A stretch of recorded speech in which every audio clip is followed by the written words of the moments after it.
தனுசு போராட்டம் மட்டுமே தான் வாழ்க்கையாகவே இருந்துக்கிட்டு இருக்கு. எவ்வளவோ போராடியாச்சு. போராடி போராடி உடம்புல இருக்கிற ஒட்டுமொத்த சக்தியுமே கரைஞ்சி போயிடுச்சு. ஆனாலும் நமக்கு தேவையான வெற்றி கிடைக்குதா? கண்டிப்பாக கிடைக்கவே கிடைக்காது. ஏதாவது ஒரு தடங்கல்கள், இடையூறு கண்டிப்பாக அந்த இடத்துல நல்லா ஆலமரம் மாதிரி முளைச்சி நிற்கும். அதுக்கெல்லாம் காரணம் என்னங்கய்யா? முன்னோர்கள் கிட்ட இருந்து நாம் பரிசாக பெற்ற சாபம்தான்.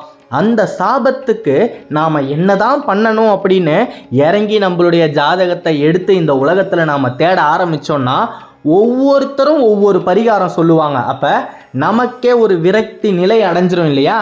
நமக்கான பரிகாரங்கள் நம்ம கிட்டேயே தான் இருக்குது. நம்ம முன்னோர்கள் விட்டு சென்ற பரிகாரம் தான் அது.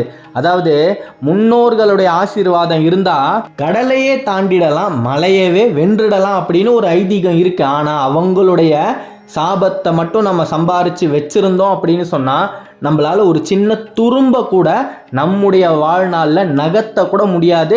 எல்லா விஷயத்துலேயுமே அவங்க நமக்கு கஷ்டத்தை கொடுத்துக்கிட்டே தான் இருப்பாங்க. ரொம்ப சரியாக சொல்லணும் அப்படின்னா கருட புராணம் பிரகாரம் அவங்க நமக்கு எந்த விதமான கஷ்டத்தை கொடுக்கணுன்ற நோக்கமே கிடையாது அவங்களுக்கு. ஆனால் நாம் செய்யக்கூடிய செயல்களால் அவங்க மேலே இன்னமும் கஷ்டப்படுவாங்க. அந்த கஷ்டத்தை தாங்க முடியாமல் நான் தான் தெரியாமல் தப்பு செஞ்சிட்டேன் அப்படின்னா எனக்கு பின்னாடி வரக்கூடிய சந்ததியர்களும் அதே தவிர தெரியாமல் செய்கிறாங்களே அப்படின்னு கோவப்படுவாங்க.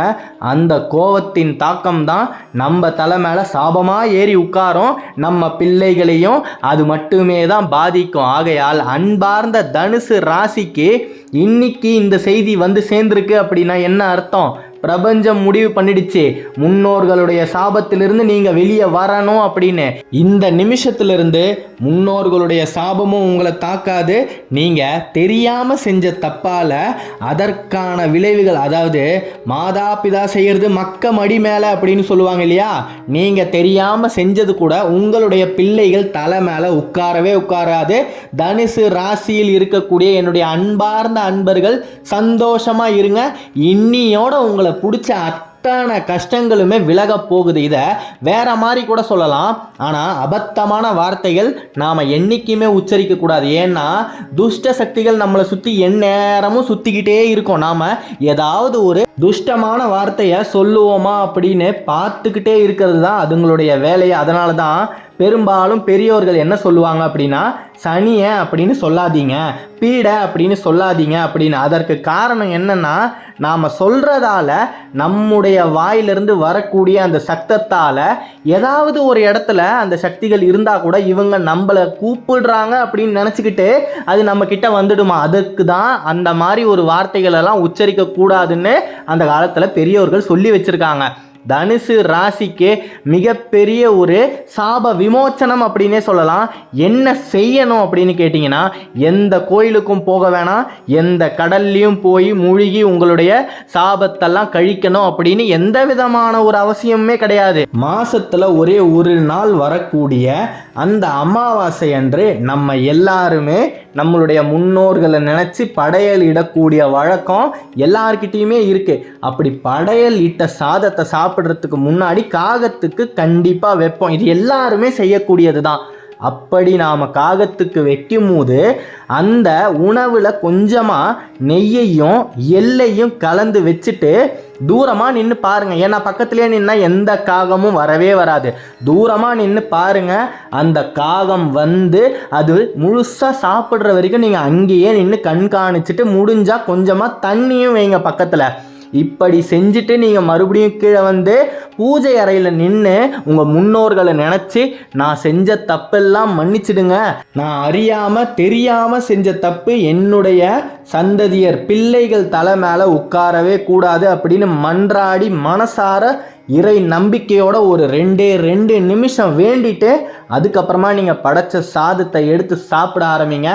நிச்சயமாக உங்களுடைய முன்னோர்கள் சாபத்துடைய தாக்கம் குறைந்தே தீரும். இதுல மாற்று கருத்தே கிடையாது. அதாவது நம்முடைய 3 தலைமுறைக்கு முன் வாழ்ந்தவர்கள் பின்பற்றிய முறைதான் இது. இதை காலப்போக்கில் நம்ம எல்லாருமே மறந்து மறந்து இன்னைக்கு காகத்துக்கு சாதம் வைக்கணும் அப்படின்னா அதை சும்மா போய் வச்சுட்டு வந்துடுறோமே தவிர எந்த விதமான ஒரு பக்தியுமே பெரும்பாலும் யாரிடத்திலுமே இல்லாதது அப்படின்றது தான் ஏற்றுக்கக்கூடிய ஒரு நிதர்சனமான உண்மையாக இருக்கும் பட்சத்தில் தனுசு ராசிக்கு இந்த விஷயம் தெரிஞ்சிருச்சு. இனிமே தனுசு நிம்மதியாக இருக்க போகுது. அந்த வில்லிலிருந்து செல்லக்கூடிய அம்பை போல நீங்கள் உங்களுடைய லட்சியத்தை நோக்கி தாராளமாக செல்லலாம். எந்த விதமான தடையுமே இதுக்கு மேலே வராது. முன்னோர்களுடைய ஆசி தான் உங்கள் கூட வருமே தவிர அவர்களுடைய சாபம் இதுக்கு மேலே நிச்சயமாக உங்களுக்கு வரவே வராது. சந்தோஷமாக இருங்க. தனுசு ராசிக்கு நல்ல காலம் பிறந்துடுச்சு. பெரும்பாலும் தனுசு ராசியில் இருக்கக்கூடியவர்கள் இந்த காலகட்டத்தில் மனை, அதாவது உங்களுடைய வீட்டை அழகுபடுத்துவீங்க. மனையே இல்லாதவங்க நிச்சயமா ஒரு கால் நிலமாவது வாங்கக்கூடிய ஒரு காலம் தான் இது. மிகப்பெரிய ஒரு ராஜ யோகம் உங்களுக்கு காத்துக்கிட்டு இருக்கு. ராஜராஜனின் சிம்மாசனமே உங்களுக்காக காத்துக்கிட்டு இருக்கு அப்படின்னே சொல்லலாம். இத்தனை நாள் நீங்க அந்த லட்சியத்தை போய் அடையறதுக்கு இருந்த தடைகள் விலகும்.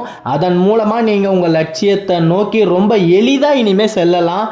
தயவு செய்து மன அழுத்தத்துக்கு மட்டும் ஆளாகிடாதீங்க. தெய்வத்து மேலே நீங்கள் வச்சிருக்கக்கூடிய நம்பிக்கையை இழந்துடாதீங்க. எந்த தெய்வமாக இருந்தாலும் சரி, ஏதாவது ஒரு தெய்வத்தை நீங்கள் பிடிச்சிக்கோங்க. அந்த தெய்வத்தையே நித்தமும் நம்புங்க. உங்களுக்கு எவ்வளோ கஷ்டம் வந்தாலும் சரி, என்ன பிரச்சனை வந்தாலும் சரி, ஒரு 5 நிமிஷம் உங்களுடைய பூஜை அறையில் உட்கார்ந்து அந்த தெய்வத்துக்கிட்ட மொத்தமாக சமர்ப்பிச்சுட்டு நீங்கள் உங்களுடைய வாழ்க்கையை ஆரம்பித்து பாருங்கள். நிச்சயமாக ஏற்பட்ட தடைகள் கொஞ்சம் கொஞ்சமாக விலகும். கொஞ்சம் கால தாமதம் எடுக்கும். ஏன்னா இத்தனை நாள் நாம் பிரச்சனைன்னு வந்தால் தான் தெய்வத்தை போய் அணுகி இருக்கோம். ஆனால் நாம் காலத்துக்கும் நல்லா இருக்கணும் அப்படின்னு என்றைக்குமே தெய்வத்தை போய் நாம் கேட்டதே கிடையாது. ஏதாவது ஒரு பிரச்சனை வந்துட்டா அன்னைக்கு போய் நிற்போம். அப்போ தெய்வமுமே நம்மளை சற்று நேரம் சோதிக்க தான் செய்யும். அந்த சோதனையை நாம் தாங்கித்தான் ஆக வேண்டும். இதில் எந்த விதமான ஒரு பரிகாரமுமே கிடையாது. தெய்வத்தோட பரீட்சையில் நாம் வென்றுட்டோம் அப்படின்னா அந்த தெய்வத்துடைய அனுகிரகம் நமக்கு எந்நேரமும் நம்ம கூடவே இருக்கும். தனுசுக்கு நல்ல காலம் பிறந்துடுச்சு. இதுக்கப்புறம் உங்களுடைய தொழிலில் நல்ல முன்னேற்றத்தை உங்களால் காண முடியும். கணவன் மனைவிக்கு நடுவில் இருக்கக்கூடிய கருத்து வேறுபாடுகள் எல்லாம் கூட நொடி பொழுதுல அப்படியே காணாமல் போயிடும். நீங்கள் செய்யக்கூடிய இந்த பரிகாரத்தால் உங்களுடைய சந்ததியர்கள் நல்லா இருப்பாங்க. நிச்சயமாக எந்த விதமான ஒரு இடையூறுமே இல்லாமல் அவங்களுடைய வாழ்க்கை நல்லா இருக்கும்.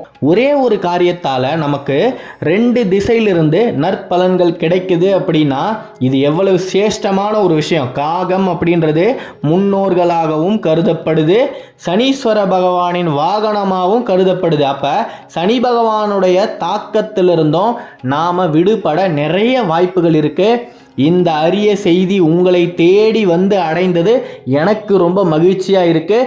தனுசு ராசியில் இருக்கக்கூடிய நீங்கள் இனிமேல் நல்லா இருப்பீங்க. நீங்கள் நினச்சதெல்லாம் நடக்க போகுது. உங்களுக்கு நாளும் நடக்கணும், அந்த நாளும் நல்ல விதமாக நடக்கணும் அப்படின்னு நானும் உங்கள் சார்பாக தெய்வத்துக்கிட்ட பிரார்த்தனையை வைக்கிறேன்.